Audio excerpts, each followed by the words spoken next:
Welcome to LaQuita's Toolbox, where we deliver relevant content in the form of tools that empower entrepreneurs to elevate personally and professionally.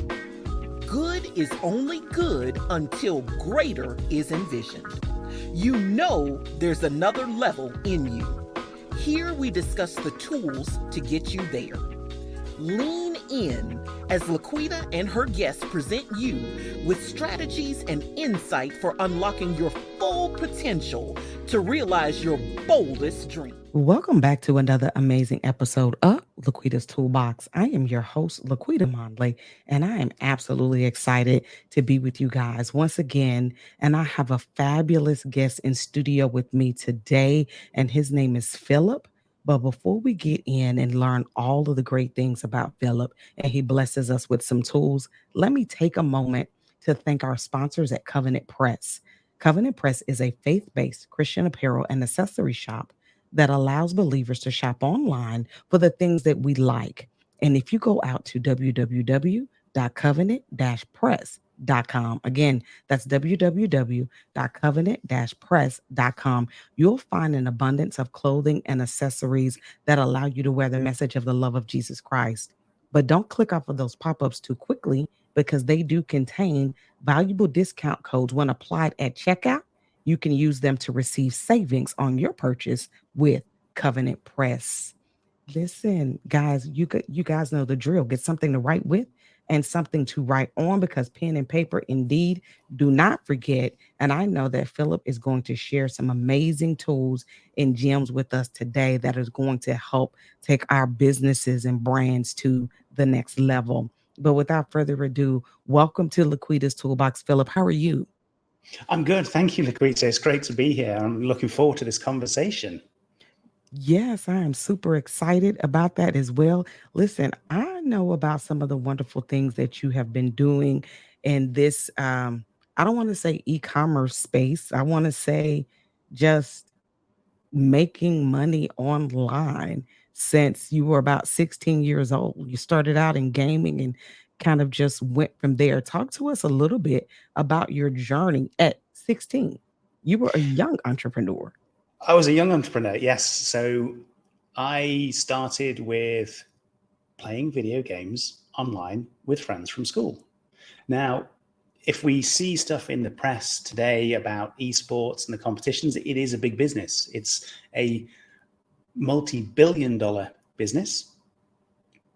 But back in 2001, it was not the same. But it was fun, it was exciting, it was enjoyable, it was something new for me. So I, spent pretty much all of my time in online communities, building relationships, playing with my friends from school. And that's what led me down that path of being an entrepreneur, because it's like, oh, there's things that I can learn, there's things that I can build, there's things that I can do. So, from an entrepreneurial perspective, I was building communities, I was writing news articles on some of the news sites, I was hosting my own events, hosting online and live physical events. So it's like, I just want to try and do everything within this space because it's so exciting. Wow.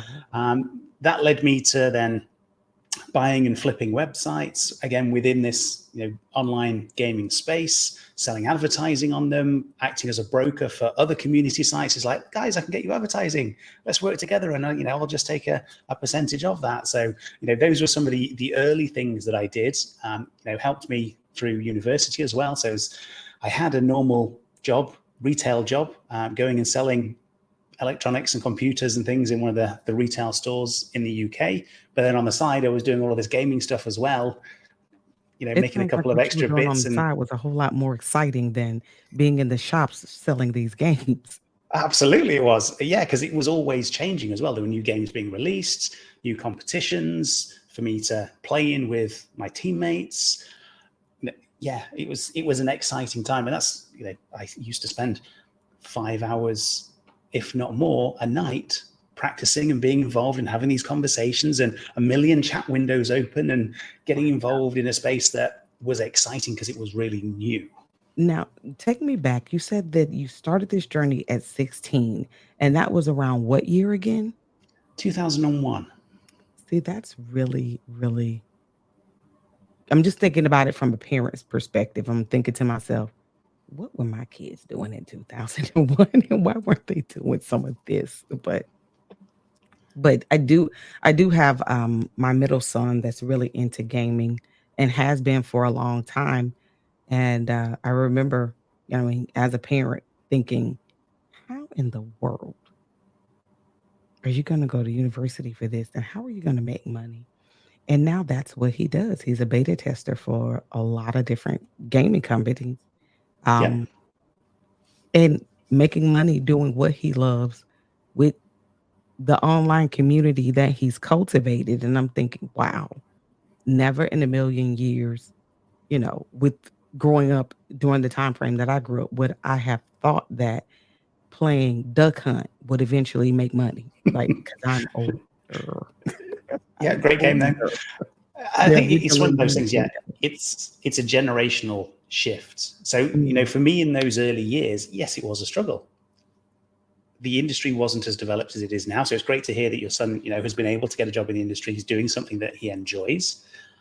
For me, back in those days, yeah, my parents were like, "What are you doing? What are you doing with your time? Is this constructive? Could you be doing something else?" And it Right. wasn't until I then started to get media attention, TV interviews, radio interviews, into the magazines and newspapers and things like that. They were like, okay, maybe there is something to this. Maybe we'll just give you a bit of grace and just see what happens. I can So identify with that. I definitely can because we were often standing in the doorway of his room saying, "What are you doing?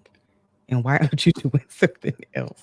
yeah, Until the job offers start coming, the contracts started coming through, and said, "Okay, this is great." But then in there, somewhere in there, you in that journey, you had an accident, a bad accident that led to a shift into what you're doing now. Can you kind of walk us through that a little bit? Because I like what you were doing before, and I really like what you're doing now. thank you. So what I'll do then is I'll sort of skip in sets of like 10 years. Oh wow. So that was obviously the early entrepreneurial journey for me. That then led into setting up my first proper business out of university, doing consulting for brands, doing projects for them, doing events. Did that for a couple of years until the 2008 financial crash, closed that down. Went through a couple of different jobs within the tech industry while still doing gaming stuff on the side. So there have been periods through my life where gaming has been front and center. And that's what I've been focusing on. And that's been the core of the business that I've had. Or I've been working for somebody else and then doing the gaming stuff in the background. So I had that first business in 2008 and 2009. Fast forward a little bit, I then had a tech startup myself in 2015. That was a mobile app for engaging fans of the gaming teams and the events, because that was a space I was still involved in. Started well, tailed off. The two teams that I got on board first, they were loving it. They were seeing their fans engage because we had a match predictor and giveaways and content and all that sort of stuff. And then both of those teams got acquired by sports teams in the US. So one of them got acquired by the Philadelphia 76ers. All right. And then they were like, yeah, we don't want a mobile strategy right now. So there's me trying to build a tech startup, and suddenly the two main clients that I've got disappear because they've been acquired. And I'm like, this is not really what I was aiming for. So I tried to keep it going, but I had to eventually make that decision to close it down. So there have been highs and lows on the entrepreneurial journey, but you mentioned the injury. Yeah. Fast forward a little bit more, January 2020, I broke my neck playing rugby. And I didn't know it was broken for 7 weeks. Wait a minute. How does that work? So obviously I've never broken my neck, but I would think that. Talk me through it, because I need to process what you just said. You said 7 weeks. Yeah. So I was playing rugby. So the position I was playing was almost like the last line of defense. And my job was to stop the opponent's scoring. And I was lining somebody up, so to try and make a tackle. So, if you're an American football fan, there are some similarities. In American football, you're almost either trying to intercept or dive on your opponent to stop them running. Similar sort of thing. If you were the last line of defense, it kind of sounds like the position my my youngest son plays American football, and he's what you would call a corner. And so if the quarterback has thrown a long pass, the person that's going to catch it is the wide receiver, or if a runner has gotten loose, Yep. and he's like, if they get past him, there's nobody else back there to stop them. Exactly the same sort of thing. So one of the opposing players broke through our line. So the only thing standing between him and scoring was me. So I tried to line him up to make the tackle and take him down. I got my head in the wrong position. So his thigh went straight into my face, twisted my head slightly, and we were both then laid out on the ground.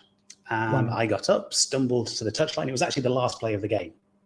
And it's silly because we'd already lost the game, but I was still trying to make the tackle because that was my job. Yeah. Wow. So I did it. I stopped him from scoring, but in the process, took us both out. We were both laid on the turf. It was like, we definitely felt that. He was groggy, I was groggy, and I couldn't move my head or my neck, but it just felt stiff, as if I'd done a really hard gym session and pulled all of the muscles. So I then drove home, unable to move my head, which was an interesting experience because I had to use my eyes to try and look in my wing mirrors to see where the traffic was, because I couldn't actually turn my head. Like, if you guys could see my face, you would be completely laughing out loud right now. And so, to be fair to myself, I'm thinking about this as an American driver who has driven in the UK. I lived in the UK for about 2.5 years, and I'm thinking to myself, how did he do that? Because that's very awkward. Like, I mean, even driving here, I can't imagine. But you made it home safely. Yeah, so I'm actually in Dubai. So the traffic system over here is it's much similar to the US system in terms of the lights and the signals, driving on the same side of the road. I'm glad I wasn't in the UK, because in the UK you have lots of narrow roads. And the roundabouts, I'm thinking, how are you going to all of those sorts of things? Yeah. So I was fortunate in that respect. But yeah, it was a difficult drive. It was a 40-minute drive to get home. Wow. So it was really slow, really steady, trying not to make any errors, because I didn't want to make anything worse. So I managed to get home, slept on it, then went and got a soft collar from the pharmacy, started wearing that. And the club that I was a member of, we had access to a physio. So I said, okay, let's go to the physio. I just feel like this is just really stiff. I've just pulled everything because of the impact. If I go to the physio, they'll be able to, stick their thumbs in and ease bits off, and it'll all be fine. And I did that for 7 weeks. And then the physio went, it's not really doing anything. Maybe you should go and get some scans. So I went to the hospital. And the consultant said, congratulations, you've broken your neck. Here's what we want to do. We want to do about probably maybe 3 to 6 hours worth of surgery. So we'll go in from the front because we want to put a plate and screws in. So we'll go in from the front and we'll do that for a couple of hours, and then we'll sew that up and we'll turn you over, and then we'll go in from the back and we'll do the same sort of thing and make sure that everything's tightened up, and then you'll be good to go. Wow. And I was like, no, I don't want that surgery. It sounds horrible and I can't afford it. Wow. So I walked out. And I left it and put faith in myself that my body was strong enough to heal. To heal itself. So we should have another podcast just about that. Because that right there is a powerful story. You broke your neck playing rugby. You didn't realize for 7 weeks that it was broken. And then you made an amazing decision after seeking medical assistance, finding out, confirming, yes, the neck is broken. They give you their professional opinions on what need to be done. And then you said to yourself, I'm not going to do that. Yep. I'm not going to do that. And I'm going to have faith and trust and believe that my body will properly heal itself. And so I'm just going to step out here on a limb and say, obviously it did do that. Or is there some more pieces to that? Yeah, so this was just before COVID, so we can go talk about the COVID situation as well. Going through that, obviously, had the soft collar. A lot of the time it was, there's not much else I can do now. I'm putting the faith in my body, I'll feed it, I'll try and get the rest, I'll do all those things that it's going to need to support it, whilst I was dealing with COVID and the lockdowns and trying to keep the business going. But 18 months after that initial consultation, I went to get another set of scans because, yes, things had eased off. I could start to move my head and neck again after a couple of months. I was like, okay, this is okay now. I feel generally okay. So yes, I still waited 18 months because of the lockdowns and financial situations and things like that to go and get another set of scans. Different consultants, another specialist who had worked with a lot of sports injuries, so was aware of this sort of thing. He'd done some research because I actually went to a sports physio in the hospital who had worked with some of the professional teams. So he'd worked with like the South African rugby team. Okay, he was South African. So again, had that understanding and appreciation of the type of injuries that you get playing rugby or that can happen. So he referred me into this sort of spinal consultant who did some research. And then when I sat down in front of him, he was like, I could not find any stories like yours. Normally, people wait 3 weeks and get surgery.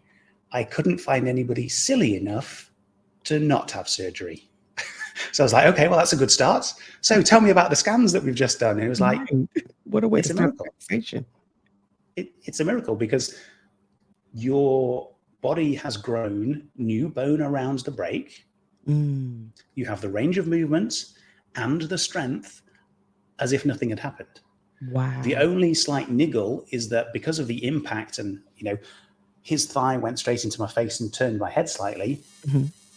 My head, yes, is not now centered. It is twisted slightly to the right.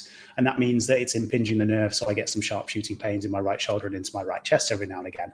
But apart from that, it's all fine.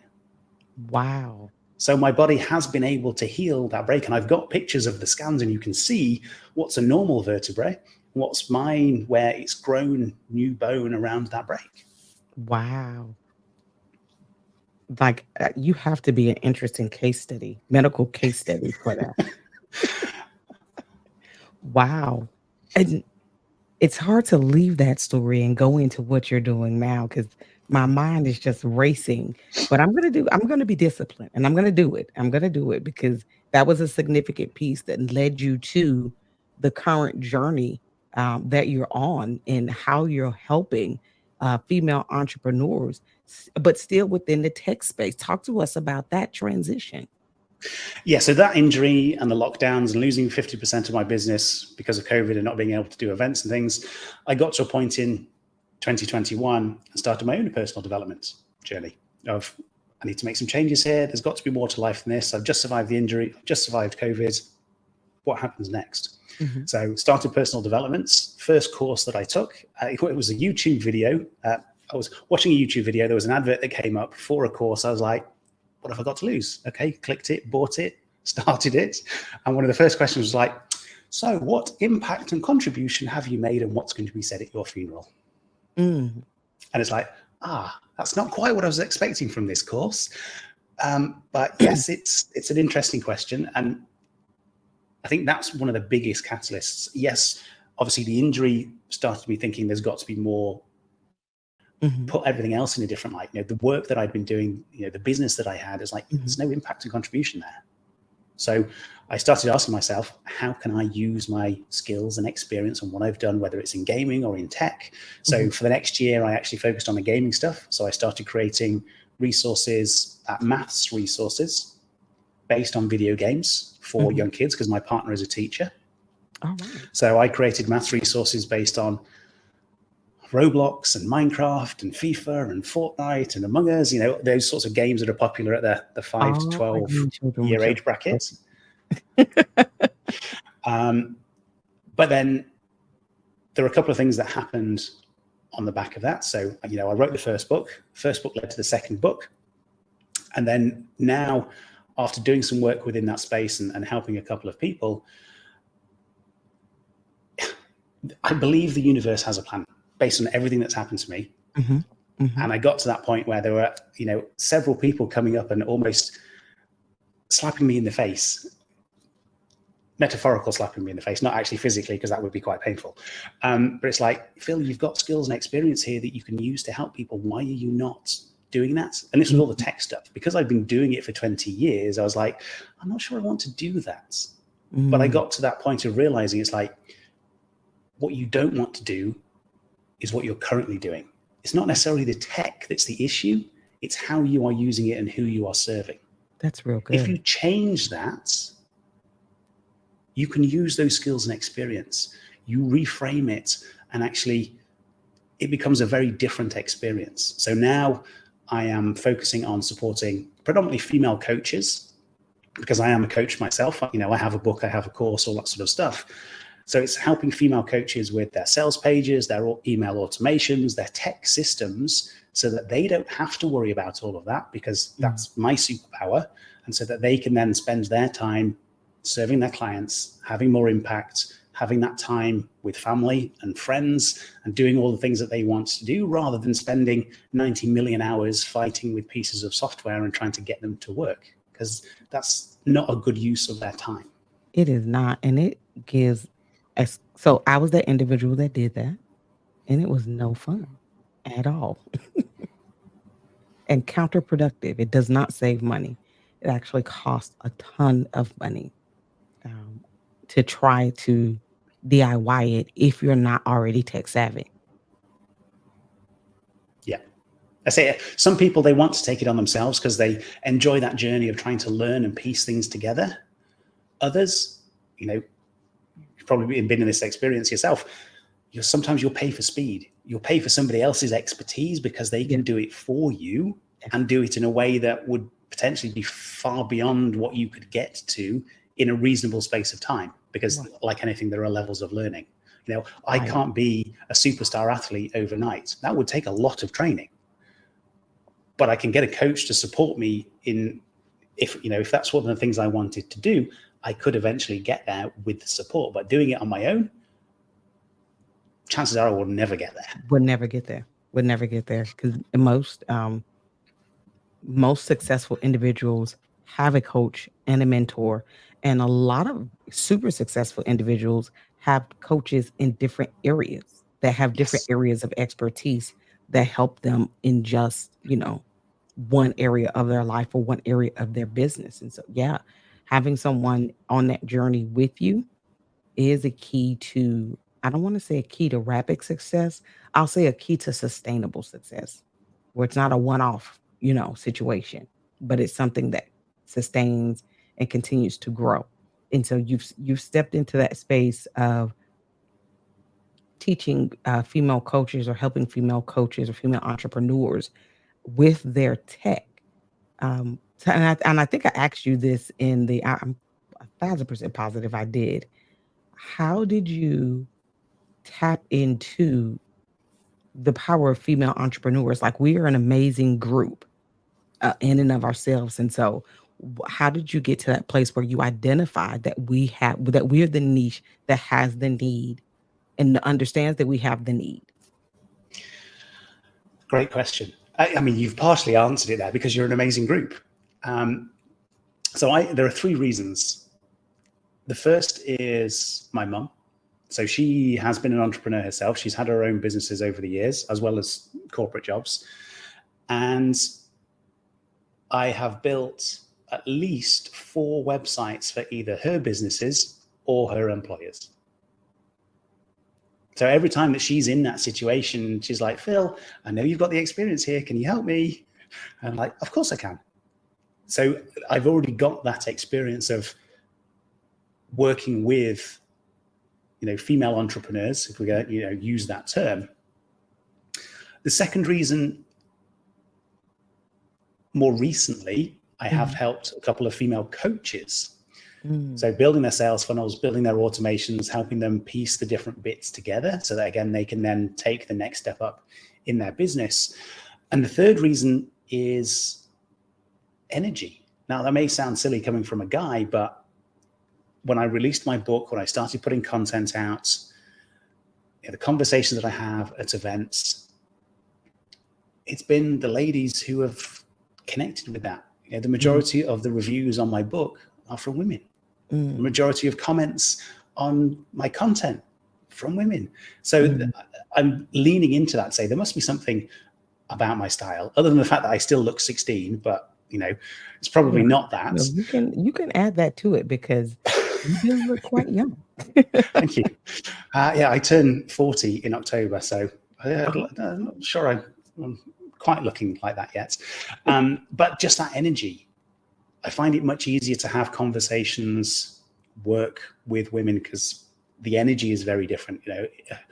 I've been in a rugby situation, playing in teams, and felt like the outsider because I didn't want to go drinking all night. I wasn't full of bravado. That's just not me. Yes, obviously there is some masculinity there, but from an energy perspective, I just find it's a much better connection with women. Yeah, there are tons of masculinity. Not to say that there aren't female rugby players, but I believe their male energies are, the masculine energies are quite higher than. Um, I don't mind watching American football or rugby, but I don't want to play it. I don't mind watching. I enjoy watching American football. Yeah, I mean, but I don't want to play it. Like my husband and my sons, they played it, they love it. I want to play it, but then I have to have some friends that love playing female football. So, but yeah, that for you to have that journey and say that okay, it started with the help that you were able to give your mom, not only in her entrepreneurial journey, but because you are so great at what you do, the companies and her corporate careers have noticed that and said, "Hey, we want him too." And now that you've written a book, you've done the courses, and obviously you're a person that understands looking at the data. And as you look back at the data, you saw that your ideal audience was turning out to be female entrepreneurs, and not only were they loving what you were putting out, but you were also benefiting from the energy being in that place. Because I read a post that you did on LinkedIn recently where you were speaking about how you had to fire one of your biggest clients. That's scary. And Yep. it's amazing that you had that walk away power. Um, with that, but being able to be in that, being able to be confident enough in who you are and what you do, that you can do that and say that okay, that same type of confidence that you had to walk away from that very high paying client is the same type of confidence for me, is what I'm hearing that you had when you said okay, I've identified this audience, and this is the audience that makes me feel good about the work that I do, so I want to continue to work with them. That's kind of what what I'm feeling here, or am I off? No, absolutely. I think it's answering that question internally. What feels right? Mm. Can I go and work with the guys? Absolutely. Would it be a very different experience? Probably. Mm. Would it be something that I would feel 100% comfortable doing? Probably not. I've worked in tech. Generally, that's a guy heavy industry. I've already been in those spaces. So, the changes that I've made in my own life, the experiences that I've had, it's like, okay, what can I see myself doing for the next 20 years? Who is it that I want to help? Mm-hmm. And that's where, it's like, yes, I am going super specific with what feels comfortable. 5 years down the line, something else may change, and, we'll see what happens then. But for right now, this is what feels right. Mm-hmm. And just to expand on that a little bit, it's not just about the tech. The tech is the first thing, because that's the skills and experience that I've got, but it's about helping them have that impact. Because if I can help them have impact, I'm able to have indirect impact, which helps me answer the question that I got asked on that first personal development course. So that's where I'm looking and saying, you know what? Maybe I only work with 100. If I work with 100, I can work with them more closely. Mm-hmm. I can support them with more than just the tech. I can support them with all of the, the ups and downs of the business experiences that I've had over the years, and help them to have more impact. That's good. That's real good. So in that statement, I'm just really hearing a person that has a heart to serve. When you took that course and that question was there, it impacted you in such a way that, not to say that you didn't have a heart of service before, because you obviously did, that's the reason why that question was so powerful for you. And Yeah. now what I hear you saying is not only um, are you understanding that the spending power of the female entrepreneur, in that we will invest in the things that we know that we need to make, to be sustainable and to scale. But you're also saying that you are willing to not only just niche it down, but to be specific and keep a smaller group of clients so that you'll be in a better position to serve them in a more holistic manner outside of tech. Yeah, That's a absolutely. powerful statement.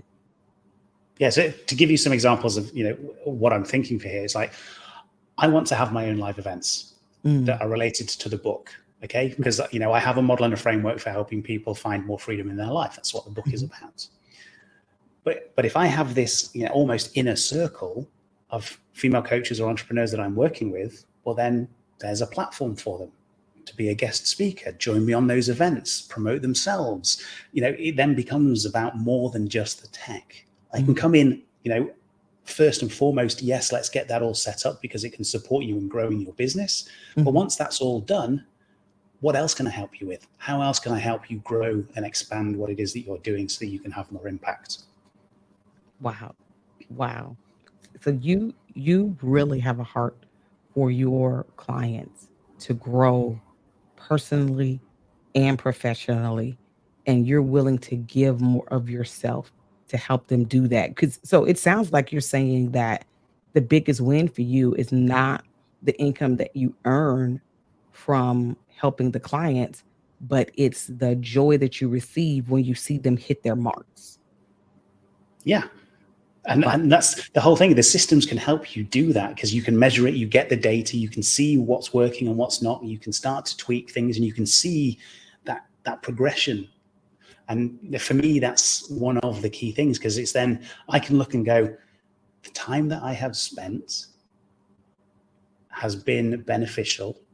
I have helped people. I can see that there is a return there, aside from the financial stuff, because yes, we all love that. Helps pay the bills and keep the lights on.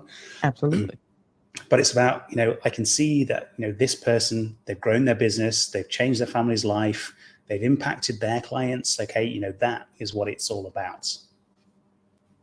Wow, that is wonderful. That is wonderful. Listen, I know the people are sitting here like taking notes and just being in awe of your story and your journey that you were able to share with us today. But look, I need you to tell them, how can the LaQuita's Toolbox audience connect with you and reach out to you to find out more about the services that you provide? So two of the main ways, if you're a fan of social media and having those conversations, Facebook and LinkedIn are my main two platforms. I do have profiles elsewhere, but they're not, not as active. I don't feel comfortable with them. And then there are a couple of other, resources.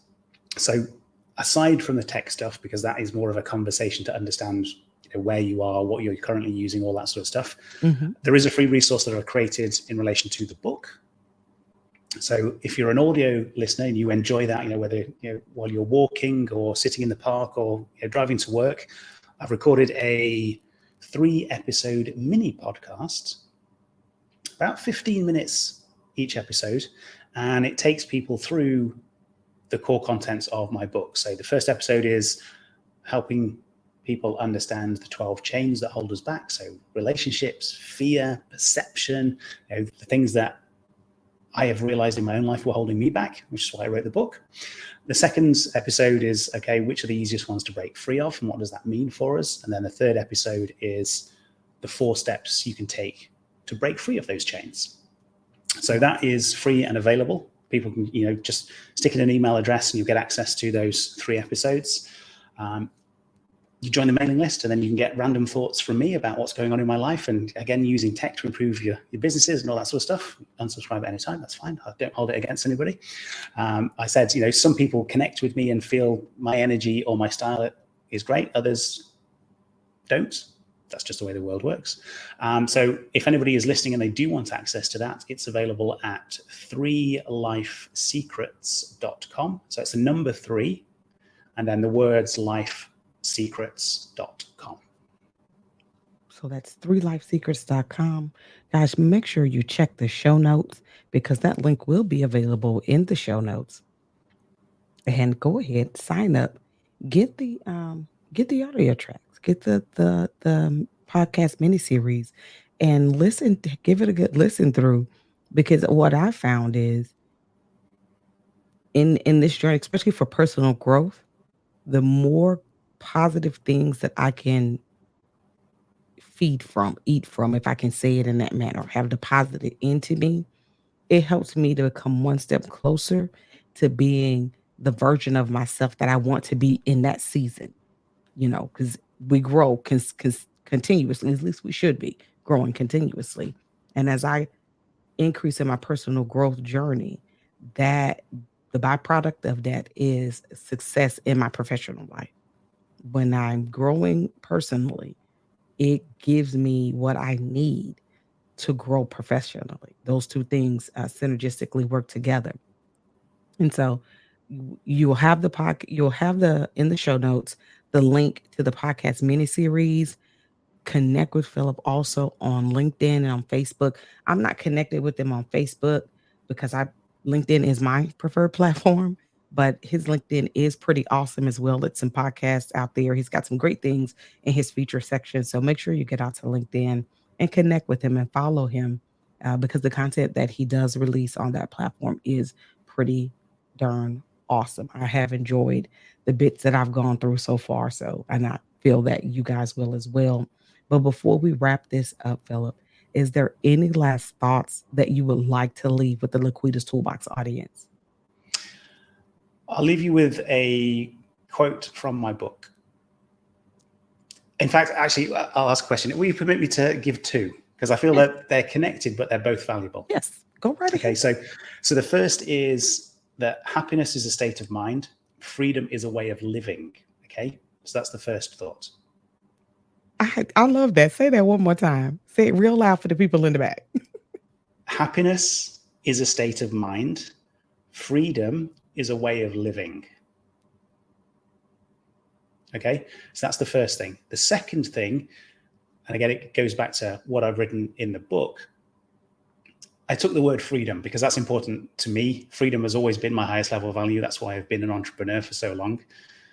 And I looked at each of the letters and I was like, can I create a memorable phrase that's easy for me to remember that, I can stick on the wall next to me when I'm working and all those sorts of things. And it's like, yes, I found something. So the word freedom, I changed into the phrase focused repetition enables experiences, desires, opportunities, and money.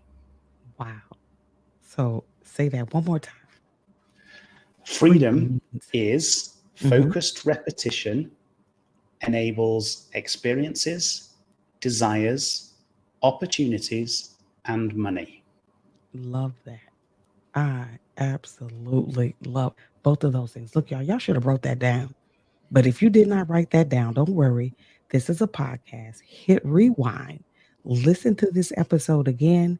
Make sure you're taking copious notes.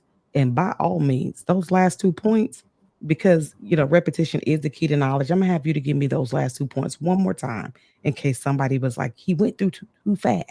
Give it to him one more time. So the first is that happiness is a state of mind, and we can manage that. Freedom is a way of living, how we want to use our time, what we put our energy into.